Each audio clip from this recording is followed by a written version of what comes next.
자신이 그림에 어느 정도 조예가 있다고 생각하는 그런 사람이 아주 유명한 화가의 전시회에 참여하게 됐습니다.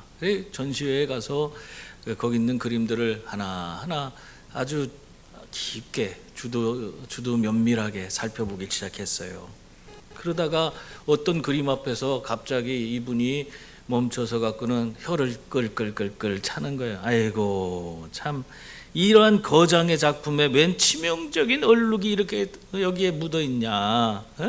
구도도 엉망이고 이 지저분한 점 하나 때문에 그림 다 망쳤구나. 그렇게 얘기를 하는 거예요. 그런데 그때 옆에 있던 아내가 그 모습을 가만히 보다가 가만히 비평하고 있는 자기 남편의 안경을 딱 빼갖고는 안경을 닦는 거예요. 닦고는 다시 씌워줬어요. 그랬더니 그렇게 얼룩진 것들이 하나도 보이지 않은 거예요. 그러면서 이 아내가 하는 소리가, 여보, 그림에 점이 찍힌 게 아니라 당신 안경에 검은 얼룩이 묻어 있잖아요. 그렇게 얘기했다는 거예요. 여러분, 참 부끄러운 그런 일이지만 우리도 이럴 때가 너무나 많습니다. 내 안경이 더러운 줄은 모르고 세상이 더럽다느니 저 사람이 문제라느니 하면서 소리를 높일 때가 얼마나 많은지 몰라요. 그래서 예수님께서는 다른 사람들을 향해서 뭐라고 하고 있어요? 비판하거나 삿대질하기 전에 먼저 내 자신의 상태를 점검하라고 그렇게 말씀하고 있는 것입니다. 그러므로 오늘 우리에게 주어진 이 말씀을 통해서 내가 남을 향했던 그 수많은 비판의 시선을 이제 돌이켜서 내 자신을 점검하는 그런 시간으로 보낼 수 있는 저와 여러분이 다 될 수 있기를 바랍니다. 그래서 우리가 성숙한 그리스도인의 모습으로 우리가 바뀔 수 있기를 바랍니다. 먼저 내가 든 잣대가 바로 나를 판단하는 잣대가 된다는 것을 알아야 합니다. 오늘 1절 2절 말씀 보세요. 거기 보면은 비판을 받지 아니하려거든 비판하지 말라. 너희가 비판하는 그 비판으로 너희가 비판을 받을 것이요 너희가 헤아리는 그 헤아림으로 너희가 헤아림을 받을 것이니라. 그렇게 말씀하고 있어요. 예수님은 지금 뭐라고 하고 있는 거예요? 내가 하는 그 비판, 그것이 결국에는 부메랑이 되어서 다시 나에게 돌아오게 된다. 그 말씀을 하고 있는 거예요. 여기서 비판하다는 말은 단순히 그냥 조언이나 어떤 충고를 하는 그런 말을 의미하는 게 아닙니다. 여기서 말하는 이 비판하다는 것은 내가 마치 하나님이 된 것처럼 재판관의 자리에 앉아서 그냥 다른 사람을 최종적으로 감나라 대추나라 하면서 모든 것을 다 내가 판단하고 내가 그 사람을 정죄까지 하는 그런 모습을 이야기하는 거예요. 그것이 비판하는 것이라는 겁니다. 그런데 정말 두려운 것은 내가 남을 비판할 때 사용하는 그 잣대가 바로 하나님께서 그 잣대를 통해서 또 나를 하나하나 점검하신다는 그런 말씀입니다. 여러분이 만약에 여러분의 이웃을 10cm밖에 안 되는 작은 잣대로 거기에서 요 잣대의 틀을 벗어나면 당신은 당신 나쁜 사람이고 당신은 이게 어떻게 보면은 여러 가지 이 세상에서 아주 쓸모없는 인간이고 다른 사람에게 손가락질 받아야 되고 그런 사람이다 하면서 10cm 잣대를 갖다가 대면서 너 당신 요거밖에 안 되는 사람이다. 요거만 벗어나면 당신 끝이야. 그러면은 하나님께서 어떻게 하신다는 거예요? 하나님이 나에게도 10cm 잣대를 갖다 대고 너도 거기에서 벗어나면 너도 끝이다.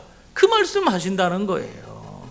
그런데 만약에 우리가 1m도 넘는 큰 잣대를 가지고 사람들을 보면서 아유 그럴 수도 있지 하면서 다른 사람을 이해해주고 포용해주고 받아들여주면은 하나님도 나를 바라볼 때 큰 잣대를 가지고 바라보면서 내 모든 연약함을 다 보듬어주고 이해해주고 또 연약함을 오히려 싸매어주는 그런 하나님으로 우리를 대해주실 것이다 하는 말씀입니다. 그런데 사람들은요 참 고약한 습성이 있어요. 뭐냐면 그 옛말에 그런 얘기 있잖아요. 옛말이 아니군요. 요즘 얘기잖아요. 내가 하면 로맨스고 남이 하면 불륜이라고 하는 그런 얘기를 해요. 이런 이중잣대를 가지고 모든 것을 생각하고 판단하는 그런 행동을 보이는 사람들이 너무나 많습니다. 여러분들은 안 그런가 한번 생각해 보세요. 나에게는 내가 어떤 잘못을 하면 그건 어쩔 수 없이 그렇게 할 수밖에 없는 상황이었어 하면서 어쩔 수 없다고 얘기하고, 또 내 마음은 안 그런데 내가 당신에게 어떤 잘못을 했는데 그건 내 마음은 아니야, 근데 어쩔 수 없이 됐다, 그런 식으로 이야기를 해요. 근데 다른 사람이 만약에 나에게 조금만 잘못하면 어떻게 합니까? 어떻게 그럴 수 있어? 아니 당신이 어떻게 나한테 이럴 수 있냐고 막 그렇게 얘기하지 않습니까? 아주 날카로운 기준으로 그 사람을 평가하고 그 사람이 굉장한 큰 잘못한 것처럼 그렇게 비난하는 것이 우리들의 모습입니다. 여러분, 오늘 여러분의 손에 들린 그 잣대를 한번 잘 점검해 보시기 바랍니다. 그 잣대가 너무 날카롭고 엄격하지는 않습니까? 그 잣대대로 정말 나를 판단한다고 할 때 그것을 여러분들도 온전히 감당할 수 있습니까? 그것이 오히려 그 잣대가 나를 판단할 때 내가 두렵지 않습니까? 그러므로 우리는 어떻게 해야 돼요? 남을 향한 비판의 소리를 우리는 낮추고 그 자리에 하나님의 긍휼을 채워넣는 그런 성도들이 다 되어야 하는 줄 믿습니다.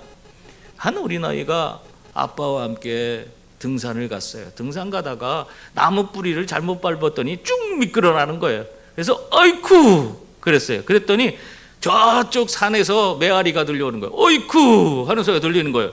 그러니까 이 꼬마가 화가 나갖고는 뭐야 누구야, 그러니까 저쪽에서도 뭐야 누구야 그런 소리가 들리는 거예요. 그러니까 이거 뭐지? 그러고 야 바보, 그러니까 저쪽에서도 바보, 그러고 사랑해, 그러니까 어떻게 해요? 메아리가 또 사랑해, 그렇게 들려오는 것이었습니다. 여러분, 우리 인생도 이 메아리와 같은 거예요. 내가 세상에 그냥 독서를 퍼붓고 세상의 모든 것을 내 기준과 내 잣대로 하면서 손가락질하고 그 사람들에게 크게 정말 우리가 악담을 퍼부으면서 우리가 그런 행동을 하면 결국 그것이 다 내게 메아리가 돼서 돌아오게 돼 있는 것입니다. 내가 누군가를 향해서 돌을 던지면은 그 돌이 결국에는 내 발등을 찍고 마는 거예요. 그걸 알아야 돼.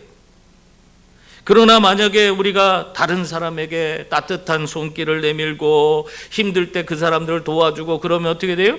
내가 정작 힘들고 어렵고 고통스러울 때 그것이 메아리가 되어서 나를 든든히 지지해주고 나를 세워주는 그런 힘이 되는 줄 믿습니다. 성도 여러분, 지금 여러분의 손에는 어떤 자가 들려 있습니까? 남에게 1cm의 오차도 허용하지 않는 그런 엄격한 잣대를 지니고 있습니까? 아니면 나에게는 또 고무줄처럼 얼마든지 늘어나는 그런 잣대를 가지고 있습니까? 하나님께서는 그 엄격한 자로 우리를 재신다면 살아남을 자가 어디에 있겠습니까? 그러므로 오늘부터 비판의 저울을 내려놓고 그 자리에 긍휼과 사랑의 저울을 올려놓으시는 저와 여러분이 다 될 수 있기를 바랍니다. 다른 사람의 실수 앞에서 우리는 넉넉한 마음을 가지고 그럴 수도 있지, 우리 한번 해보세요. 그럴 수도 있지, 그럴 수도 있지, 그렇게 이야기하면서 포용하고 용납하고 사랑하고 용서하는 그런 성도들이 다 될 수 있기를 바랍니다. 또한 우리는 비판하기 전에 내 자신을 먼저 돌아보는 그런 분들이 되어야 합니다. 3절부터 5절까지 말씀이에요. 우리 같이 읽어볼까요? 어찌하여 형제의 눈 속에 있는 티는 보고 내 눈 속에 있는 들보는 깨닫지 못하느냐? 보라, 내 눈 속에 들보가 있는데 어찌하여 형제에게 말하기를 나로 내 눈 속에 있는 티를 빼게 하라 하겠느냐? 외식하는 자여, 먼저 내 눈 속에서 들보를 빼어라. 그 후에야 밝히 보고 형제의 눈 속에서 티를 빼리라. 아멘.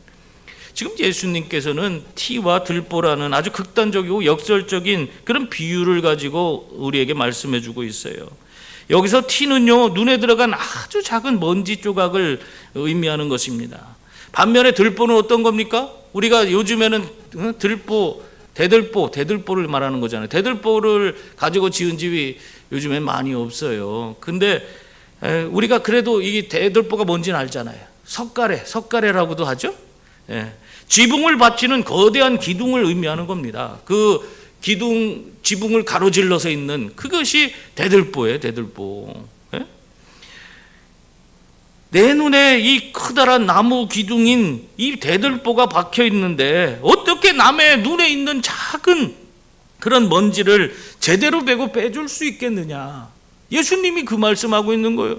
네 눈에 대들보가 꽉 박혀갖고 보이지도 않는데 어떻게 남의 눈에 있는 그 작은 티 그걸 보고 뺄 수 있겠느냐. 여러분, 이 말씀은 너가 다른 사람의 티를 빼주지 말란 얘기가 아니에요. 다른 사람을 도와주지 말란 그런 얘기가 아닙니다.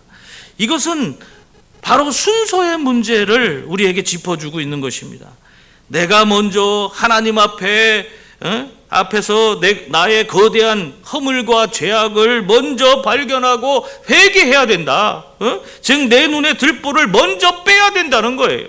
그럴 때 우리가 형제의 아픔을 온전히 제대로 보고 그들을 그 아픔에서 도와줄 수 있는 그런 사람이 될 수 있다는 것입니다. 내게 있는 들보가 너무 큰데 허물이 너무 크고 내가 있는 모든 것들이 정말 어떻게 보면 다른 사람 것과 비교할 때 더 크고 엄청난 것인데 그걸 갖고 있으면서 다른 사람 것을 그 하나하나를 지적하고 빼낼 수 있는 그런 사람이 될 수 없다는 겁니다.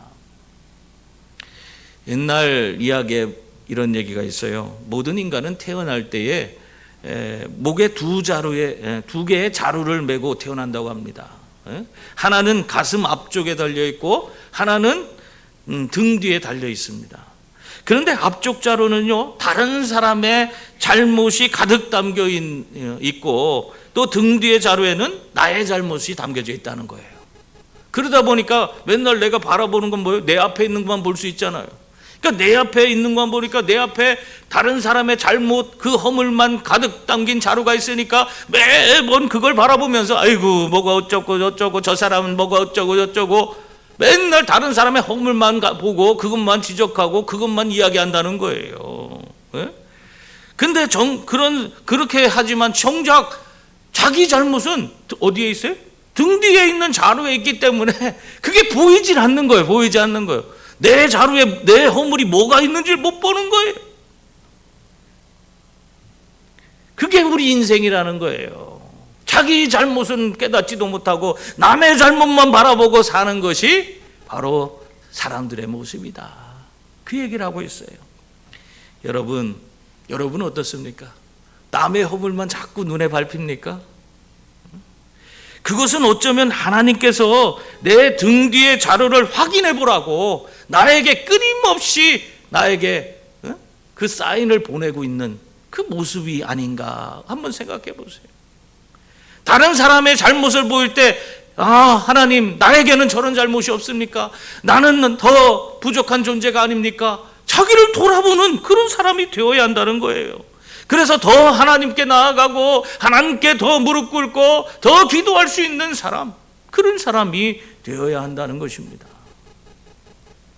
여러분, 내 눈에 있는 그 들보를 뺀 사람, 즉 자신이 얼마나 큰 죄인인지를 깨달은 그 사람은 남을 정죄할 때 목소리를 높일 수가 없어요.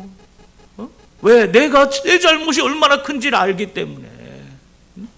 오히려 나 같은 죄인도 살려주신 그 하나님의 그 크신 사랑과 그 은혜를 기억하고 오히려 형제의 눈에 있는 티를 아프지 않게 잘 빼줄 수 있는 그런 사람이 되는 거예요. 여러분, 그러므로 오늘 이 시간 여러분 자신을 온전히 돌아보아서 정말 더욱더 성숙한 그리스도인의 삶을 살아가는 그런 성도들이 다 될 수 있기를 바랍니다. 사랑하는 성도님들, 남의 허물이 보일 때 그때가 바로 기도해야 할 때인 줄 믿습니다. 그리고 나를 돌아보아야 할 때가 바로 그때예요. 남의 눈에 있는 티를 빼주겠다고 덤벼들기 전에 먼저 하나님 앞에 엎드려 내 눈 속에 거대한 들보를 보여달라고 기도하시는 그런 성도들이 되시기 바랍니다. 그래서 먼저 내가 얼마나 큰 죄인인지를 깨닫고 다른 사람의 아픔을 온전히 품고 용납하고 사랑으로 덮어주며 나아가는 저와 여러분이 다 될 수 있기를 바랍니다.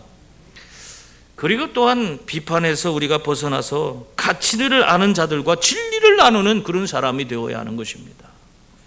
6절 말씀 보세요. 거기 보면 거룩한 것을 개에게 주지 말며 너희 진주를 돼지 앞에 던지지 말라. 그들이 그것을 발로 밟고 돌이켜 너희를 찢어 상하게 할까 염려하라. 그렇게 말씀하고 있습니다. 여러분, 이 말씀은 우리가 앞에서 나눈 비판하지 말라는 그 가르침이 결코 영적인 분별력까지 다 내버리라는 그런 뜻이 아니라는 사실을 우리에게 말씀하고 있는 거예요. 우리가 가진 복음과 그 진리는 세상 무엇과도 바꿀 수 없는 그런 아주 귀한 가치를 지닌 그런 진주와 같은 그런 것인 줄 믿습니다. 그런데 이러한 보물을 귀하게 여기기는커녕 오히려 조롱하고 그것을 비웃고 짓밟으려고 하는 그런 사람들에게 무분별하게 내어주면서 그들에게 계속 그 짓밟히도록 그렇게 만드는 것은 지혜로운 태도가 아니라 하는 것을 오늘 말씀이 이야기하고 있는 겁니다. 여러분, 무조건 그냥 우리를 무시하고 짓밟고 진리를 외면하고 그것을 갖고 조롱하는 자를 그냥 그대로 참고 수용하는 것만이 능사가 아닙니다. 그것이 사랑이 아니에요. 진리가 회방받지 않도록 보호하고 이 복음의 정말 이 귀한 이 고귀함을 지켜내는 것, 그것이 또한 성도들에게 주어진 사명인 줄 믿습니다. 요즘에 보면요, 우리 기독교가 너무 짓밟히고 있어요. 그 사람이 잘못한 사람은 짓밟는 건 아무것도, 그건 괜찮아. 잘못도 안 했는데도 무조건 진리를 외면하고 짓밟고 있는 그런 사람들이 얼마나 많은지 몰라요. 그런 것까지 침묵하라는 얘기가 아니에요. 그런 거를 그냥 다 받아주라는 것도 아니에요. 그러므로 여러분, 우리는 사랑이라는 명목하에 진리를 값싸게 팔아넘겨서는 안 되는 줄 믿습니다.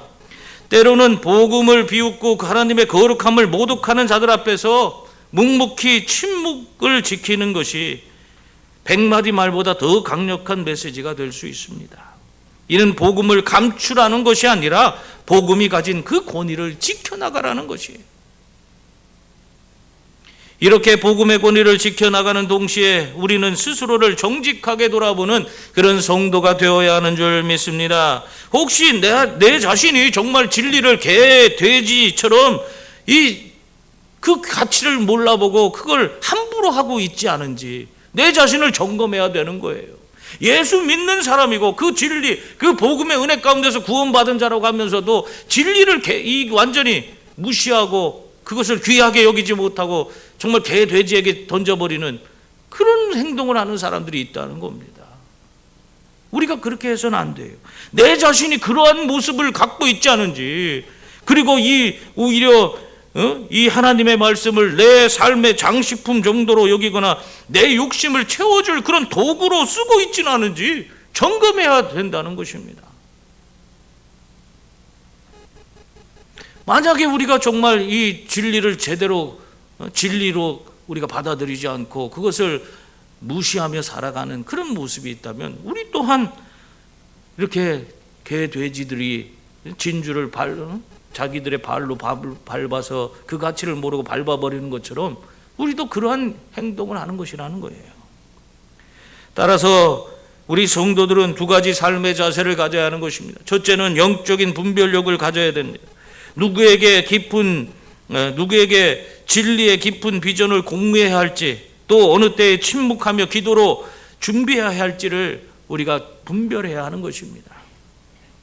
두 번째는 가치를 하는 공동체를 우리가 더욱더 온전히 세워가야 하는 것입니다. 하나님의 말씀을 귀하게 여기는 성도들과 함께 깊은 영적인 교제를 나누고 서로의 거룩함을 서로가 지켜주는 그런 분들이 다 되셔야 합니다. 또 세상의 비아냥의 복음을 내던져 짓밟히게 두지 말고 오히려 우리 삶의 현장에서 그 복음의 찬란한 영광의 빛이 드러나도록 거룩한 삶의 증거를 세상에 드러내는 그런 성도들이 되어야 하는 것입니다. 여러분의 삶을 통해서 하나님의 진리가 세상에 드러나도록, 여러분의 삶을 통해 하나님의 영광이 이 땅에 흘러가도록 만들어야 되는 거예요. 그게 우리들에게 주어진 사명입니다.